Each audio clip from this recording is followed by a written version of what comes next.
if you want to make it out well and alive during this time, you're gonna have to actually lead with faith. This is not one of those cryptic messages like, oh yeah, believing faith. No, like, I mean, I guess you're gonna hear this differently depending on who you are as a person and what type of life you're living right now. But I'm actually talking to those people that are actually ready to listen because you realize that the life that you've been living isn't working anymore, and maybe there's a part of you that's like ready to actually surrender your ego. So I'm talking to those people.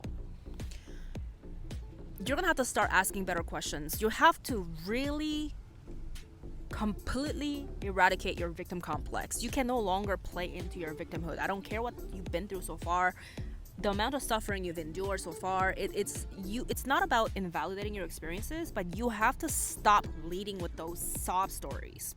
Okay, this is bigger than just, oh, it's because nobody gives a crap. This is because you need to know you're stronger and more powerful than all those sob stories that you've endured. Okay, you need to believe in your strength. You need to believe in your resilience. You have to rise. You have to believe in yourself. That's how serious this is. This is how you have to start asking better questions instead of trying to victimize yourself or feeling sorry for yourself, trying to make excuses for yourself as to why you cannot make decisions, why you cannot make certain changes. Instead of making excuses, ask yourself, what am I willing to do?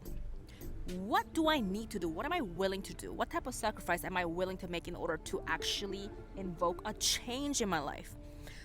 Because I'm gonna be honest, if you want a different life, you're gonna have to actually make some sacrifices.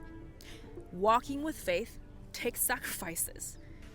It might feel very, very scary and hard, but you have to then challenge your logic, right?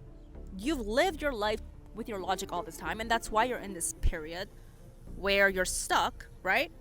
Which is why now you're like scared now. Like you actually feel stuck because your way of living with your ego, like your know-it-all mentality has not served you. You thought it was serving you, but look at your life now, right?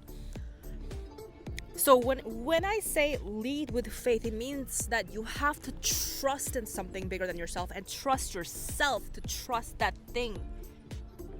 God, universe, whatever it is. I'm not even gonna try to paint that picture for you. You figure that out. Because clearly one thing for sure is that your way is not working. At least that part, you have to admit that to yourself. That is part of your surrender into your ego. There is no reason for you to continue to work through the same blockages you've been trying to work through for the past how many years now, how many months, or for how long, right? So something is not working, and sometimes it's you. Sometimes you're blocking your own vision. So while I sympathize with you on being so scared that you feel like you cannot see past this pain point that you're dealing with, this is where you have to rise in your faith. Believe in something strong. So believe in something strong. Believe in yourself. Believe in your power to rise. Don't stop believing in your incapabilities or limitations. And obviously, if you're in need of help and guidance on your journey, I can help you with this, with your answers. I can help you bring clarity for you. However, before even coming to me or thinking about receiving help, have this conversation with yourself.